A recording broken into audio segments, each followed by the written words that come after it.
everybody, I hope everybody's having a great Thanksgiving week. Sorry it's been so long since my last post. I know I said I was going to try to do one every week. I hope nobody held their breath. If they did, sorry to their friends and family. Tonight I just wanted to talk about something funny that happened last week to me. Last week I went out to eat with one of my good friends, and he said the most audacious thing to me, that when he buys a house he's not going to use a realtor. And I was like, oh, okay. Oh, really? Well, why is that? Why? I'd love to know. Oh, well, I think it'll be easy. Could probably do it by myself. Yeah. I mean, I was just gonna call for sale by owners, I guess. I don't know. Maybe call the signs in the yards for houses that are for sale that I like, maybe. Yeah. And I was like, oh, okay. Cool. Well, did you know that you don't need to pay a realtor to help you find a house to buy? Did you know that? And, oh,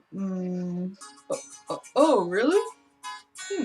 Oh, yeah, no, because you don't have to pay them. But a lot of people don't know that. So I'll tell people that, and they're like, wow. And I think it's a great thing, and I didn't know about that when I first got into real estate. Yeah, and when you call the sign in a house, on a house that you like that's for sale by a realtor, you're gonna get in touch with the seller's agent, which basically puts you in a scenario like this. If you were to want to buy the house and you wanted to put an offer in, it would go like this. You put an offer in with the seller's agent instead of having your own representation. So it's basically like having the same lawyer as someone who's suing you, you know? There's conflicting interests.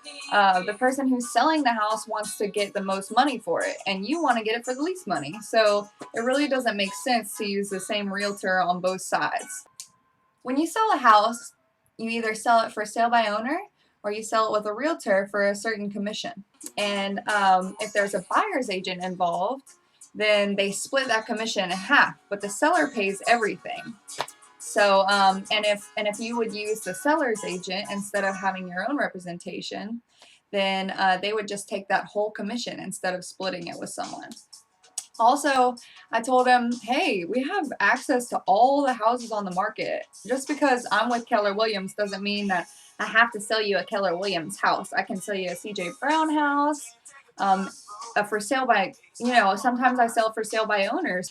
After winning that conversation, I mean, needless to say, his mind was changed. And I said, if you still look for a house on your own and don't use me as your realtor, you're crazy and we're not friends anymore. So for any of you who didn't know that, now you know, and I think it's a great thing for people to know. If you're in the market for a home, you don't have to pay a realtor to help you find one. And it's great to have your own representation. If you're interested in buying a house anytime soon, I'd love to help. I like to help people, and I do it for free. Everybody have a great Thanksgiving week, and I'll try to post next week. No promises, though. Don't hold your breath. Thanks. Where are you going?